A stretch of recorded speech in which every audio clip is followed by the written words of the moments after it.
bola marami sa atin na which is ikatatlo, no? Bawat team.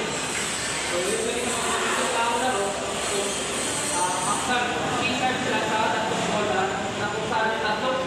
Yung ikatatlong bola yun, which is tournament team, is nakalagay sa outside or center side na team. Players can defend any of these balls or any of these 6 balls. Okay? So teams and players are confined to the center line, sidelines, and end line of the basketball court area. Na kung saan yung center line mismo is kaya tayo nag-akatik, no? Tayo nag-amatik sa goal ng goal goal. So kung saan yung sidelines naman is ito naman yung border na kung saan is pupunta yung mga na-eliminate na player natin. And then yung headline naman, ito yung pinakadulo. Ito yung pinakadulo ng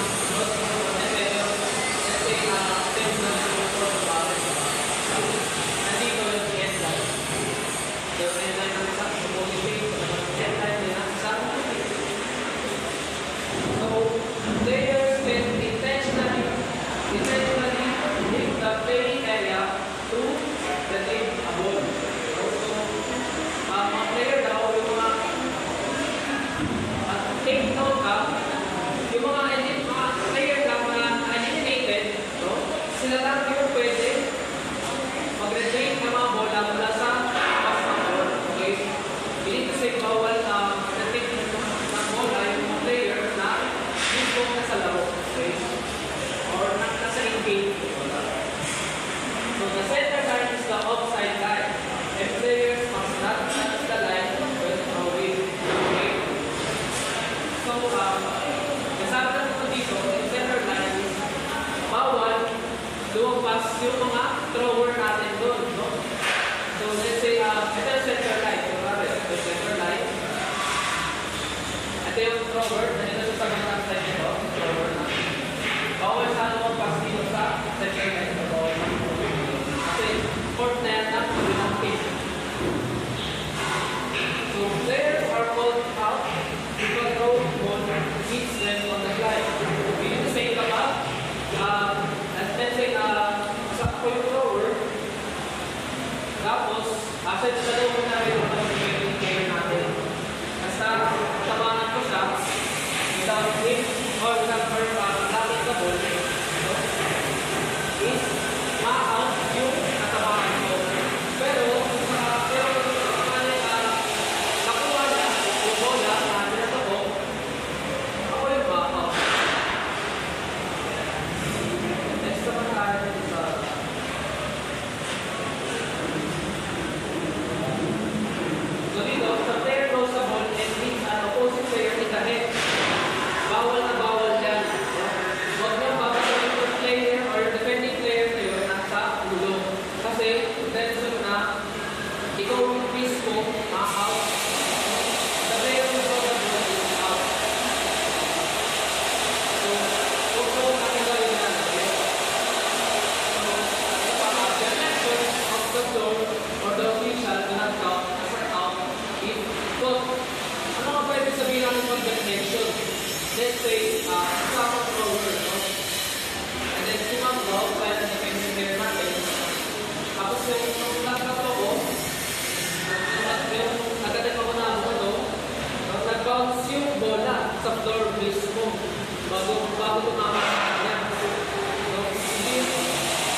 yourself using the ball itself. Okay? So, let's say may hawak nila ako na bola. Tapos, itong si Ma'am, i-defend natin tapos may hawak nila na bola. No? So, kapag sumubok na bumato, and then she uses the ball to block, no? The incoming ball, then walang ma-out. Walang ma-out. Okay? Kasi, i-defend ng bola. So, another thing is that the ball is another ball.